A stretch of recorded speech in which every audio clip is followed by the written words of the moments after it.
Friends, ಇವತ್ತಿನ ವಿಡಿಯೋದಲ್ಲಿ ರಾಜರಾಜೇಶ್ವರಿ ದೇವಸ್ಥಾನದಲ್ಲಿ ಪುರೋಹಿತರಿಗೂ ನಮ್ಮ ಸಂಗೀತ ಗುರುಗಳಿಗೂ ಒಂದು ಪುಟ್ಟ ಗೌರವ ಸಮರ್ಪಣಾ ಕಾರ್ಯಕ್ರಮವನ್ನು ಮಾಡುತ್ತಿರುವುದನ್ನು ನೀವು ನೋಡ್ಬೋದು. ಈ ಆಷಾಢ ಮಾಸದಲ್ಲಿ ದೇವಿಗೆ ಅರ್ಚಕರು ಅನೇಕ ಸೀರೆಗಳಿಂದ ಮತ್ತು ಬಗೆ ಬಗೆಯ ಬಣ್ಣದ ಪುಷ್ಪಗಳಿಂದ, ಕುಂಕುಮ, ಅರಿಶಿನ, ಚಂದನ, ವಿಭೂತಿಯಿಂದ ಆಕರ್ಷಕವಾಗಿ ಅಲಂಕಾರ ಮಾಡಿರುವುದು ಅದ್ಭುತವಾಗಿತ್ತು. ಹಾಗೆ ನಮ್ಮ ಭಜನಾ ಮಂಡಳಿಯವರಿಗೆ ದೇವಿ ಶ್ಲೋಕ, ದೇವರ ನಾಮಗಳನ್ನು ಕಲಿಸಿ 4 ಶುಕ್ರವಾರಗಳು ದೇವಸ್ಥಾನಕ್ಕೆ ಬಂದು ದೇವಿ ಪಾರಾಯಣವನ್ನು ಮಾಡಲು ನಮ್ಮ ಸಂಗೀತ ಗುರುಗಳು ಅವಕಾಶ ಮಾಡಿಕೊಟ್ಟಿದ್ದಾರೆ. ಇಲ್ಲಿ ನಡೆಯುವ ಎಲ್ಲ ಸಂಗೀತ ಕಾರ್ಯಕ್ರಮಗಳು ಬಹಳ ಸುಂದರವಾಗಲು ತಬಲವಾದನವನ್ನು ನೀಡಿರುವ ಶ್ರೀ ಸಾವಿತ್ರಿ ಮಂಜುನಾಥ್ ರವರಿಗೂ ಕೂಡ ಗೌರವ ಸಮರ್ಪಣೆಯನ್ನು ಮಾಡಲಾಗಿದೆ. ಈ ಎಲ್ಲ ಮಹನೀಯರಿಗೆ ಈ ಗೌರವ ಸಮರ್ಪಣೆಯನ್ನು ಮಾಡಿರುವ ಕಾರ್ಯಕ್ರಮದ ವಿಡಿಯೋವನ್ನು ಇವತ್ತು ನಿಮ್ಮ ಜೊತೆ ಶೇರ್ ಮಾಡ್ತಾ ಇದ್ದೀನಿ. ಸಂಗೀತದ ಬಗ್ಗೆ ಆಸಕ್ತಿ ಇರೋರಿಗೆ ಕಂಪ್ಲೀಟಾಗಿ ವಿಡಿಯೋ ನೋಡಿದ್ರೆ ನಮಗೆ ಸಂಗೀತ ಎಷ್ಟು ಮನಸ್ಸಿಗೆ ಆನಂದ ಕೊಡುತ್ತೆ ಅಂತ ತಿಳಿಯುತ್ತೆ. ಆ್ಯಕ್ಚುಲಿ ಸಂಗೀತ ಮತ್ತು ಯೋಗ ಎರಡರಿಂದನೂ ನಮ್ಮ ದೇಹ ಮತ್ತು ಮನಸ್ಸುಗಳು ಇಷ್ಟು ಆರೋಗ್ಯವಾಗಿರುತ್ತವೆ ಅಂತ ಅನುಭವಿಸಿದವರಿಗೆ ಗೊತ್ತಾಗುತ್ತೆ. ವಿಡಿಯೋ ನೋಡಿದ ಮೇಲೆ ಇಷ್ಟ ಆಗಿದರೆ ಫ್ರೆಂಡ್ಸ್ ಒಂದು ಲೈಕ್ ಕೊಡಿ. ಸಬ್ಸ್ಕ್ರೈಬ್ ಆಗಿಲ್ಲ ಅಂದರೆ ನನ್ನ ಚಾನಲ್ನ ಸಬ್ಸ್ಕ್ರೈಬ್ ಮಾಡ್ಕೊಳ್ಳಿ, ಶೇರ್ ಮಾಡಿ, ಹಾಗೆ ನೀವು ಫೀಡ್ಬ್ಯಾಕನ್ನು ಕೂಡ ತಿಳಿಸಿ. Thank you.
ರಾಜರಾಜೇಶ್ವರಿ ನಗರ ಶ್ರೀಮತಿ ವಿಜಯ ಸುದರ್ಶನ್ ಅವರ ನೇತೃತ್ವದ ಎಲ್ಲ ಸದಸ್ಯರು ಪ್ರತಿ ಶುಕ್ರವಾರ ಆಷಾಢ ಶುಕ್ರವಾರ ಸಂಜೆ ಭಜನೆಯನ್ನ ಯಶಸ್ವಿಯಾಗಿ 4 ವಾರಗಳು ನೆರವೇರಿಸಿಕೊಂಡಿದ್ದಾರೆ. ಅವರಿಗೂ ಅವರ ವೃಂದದ ಪ್ರತಿಯೊಬ್ಬ ಸದಸ್ಯರಿಗೂ ತಾಯಿ ರಾಜರಾಜೇಶ್ವರಿ ಸನ್ಮಂಗಳವನ್ನು ಉಂಟು ಮಾಡಿ ಅಂತೇಳಿ ಈ ಸಂದರ್ಭದಲ್ಲಿ ನಮ್ಮ ರಾಜರಾಜೇಶ್ವರಿ ದೇವಸ್ಥಾನ ಆಡಳಿತ ಪರವಾಗಿ ತಾಯಿ ರಾಜೇಶ್ವರಿ ಮತ್ತೊಮ್ಮೆ ಕೇಳಿಕೊಂಡು ಅವರಿಗೆ ಶ್ರೀ ಬಾಲಸುಬ್ರಹ್ಮಣ್ಯವರು ನೆರವೇರಿಸಿಕೊಳ್ಬೇಕು ಅಂತ ಈ ಸಂದರ್ಭದಲ್ಲಿ ಕೇಳಿಕೊಂಡು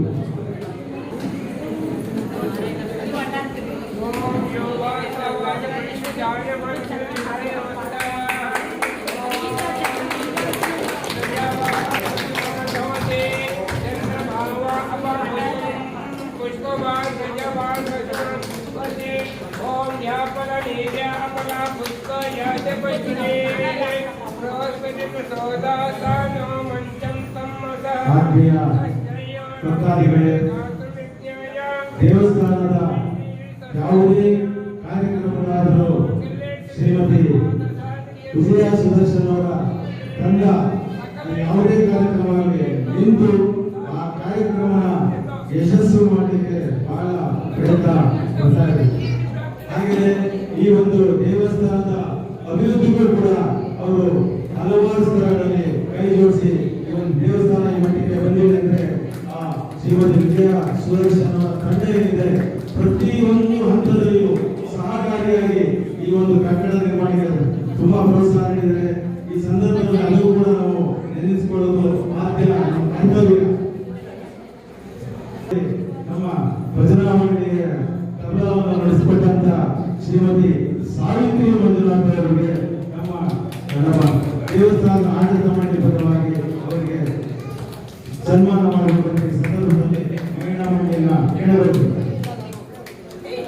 ಅವರಿಗೂ ತಾಯಿ ರಾಜೇಶ್ವರಿ ಸನ್ಮಾನವನ್ನು ಮಾಡಿದರೆ ಈ ಸಂದರ್ಭದಲ್ಲಿ ತಾಯಿ ರಾಜೇಶ್ವರಿ ಎಲ್ಲರೂ ಕೈ ಜೋಡಿಸಿ ಪ್ರಾರ್ಥನೆ ಮಾಡೋಣ. ಅಮ್ಮನನ್ನ ಚಂದ ಕಾಣಿಸುವ 3 ಜನ ರೂವಾರಿಗಳಿದ್ದಾರೆ. ನೀವು ನೋಡ್ತಾ ಇದ್ದೀರಿ, ಪ್ರತಿ ವಾರ ಎಷ್ಟೊತ್ತಿಗೆ ಹೇಳ್ತಾರೋ ಎಷ್ಟೊತ್ತಿಗೆ ಕೂತಿರ್ತಾರೋ ಊಟ ಮಾಡ್ತಾರೋ ಮಾಡಲ್ವೋ ಆ ತಾಯಿಯನ್ನು ಅಷ್ಟು ಸುಂದರವಾಗಿ ಅಲಂಕರಿಸ್ತಾರೆ. ಮುಂದಿನ ಗಂಟಾಟಂಗ ಅದು ಕಣ್ಣಲ್ಲಿರೋ ಮಾಡ್ತಾರೆ. ಕುಟುಂಬದಲ್ಲಿ, ಅಷ್ಟದಲ್ಲಿ, ಗಂಧದಲ್ಲಿ, ವಿಭೂತಿದಲ್ಲಿ ಅಷ್ಟಲ್ಲ, ನೀವು ನಾಳೆ ಒಂದು 20 ಸೀರೆ ಕೊಟ್ರೆ ಅಷ್ಟು ಸೀರೆ ಉಳಿಸಿರ್ತಾರೆ. ಅಷ್ಟು ಚೆನ್ನಾಗಿ ಅಲಂಕಾರ ಮಾಡಿದ್ದಾರೆ. ಇದು ಸಾಮಾನ್ಯವಾಗಿ ಎಲ್ಲರಿಗೂ ಹೊಳೆಯುವಂತಹ ಕಲೆ ಇಲ್ಲ. ಅದು ತಾಯಿಯಲ್ಲಿ ತಮ್ಮನ್ನು ಸಮರ್ಪಿಸಿಕೊಂಡವರಿಗೆ ಮಾತ್ರ ಇದು ಸಾಧ್ಯ. ಅಂತಹ ಮಹನೀಯರುಗಳೇ ಕೂತಿದ್ದಾರೆ. ಅವರಿಗೆ ನಾವೇನು ತುಂಬ ಮಾಡೋಕ್ಕಾಗಲ್ಲ, ಅದು ತಾಯಿ ಸಾನ್ನಿಧ್ಯವೇ ಕೊಟ್ಬಿಟ್ಟಿದ್ದಾರೆ. ಆದರೂ ನಮಗೊಂದು ಪುಟ್ಟ ಗೌರವವನ್ನು ನಾವು ಸಮರ್ಪಿಸ್ತಾ ಇದ್ದೀವಿ. ನಮ್ಮೆಲ್ಲ ಬದಲಾವಣೆಯವರ ಪರವಾಗಿ ದಯವಿಟ್ಟು ಸ್ವೀಕರಿಸಬೇಕು. ತಾಯಿ ಹೀಗೆ ಶಕ್ತಿ ಕೊಡಿ, ಹೀಗೆ ತಾಯಿಗೆ ಅಲಂಕರಿಸ್ತಾ ಇರಿ, ನಮ್ಮನ್ನು ಹೀಗೆ ತೃಪ್ತಿಪಡಿಸ್ತಾ ಇರಿ, ಕಣ್ಣು ತುಂಬಿಸ್ತಾ ಇರಿ. ಇದು ಆ ದೇವಿಯ ಪ್ರಸಾದ ಅಂತ ಸ್ವೀಕರಿಸಬೇಕು ಅಂತ ವಿನಯದಿಂದ ನಾನು ಕೇಳ್ತೀನಿ. ಈ ಆಡಳಿತ ಮಂಡಳಿಯವರು ಅಷ್ಟೇ ನೋಡಿ, ಪುಟ್ಟಾಗಿ ಒಂದು ದೇವಸ್ಥಾನ ತುಂಬಾ ದೊಡ್ಡದಾಗಿ ಅವರ ಚಂದ್ರತರ ಮಾಡ್ಕೊಟ್ಬಿಟ್ಟು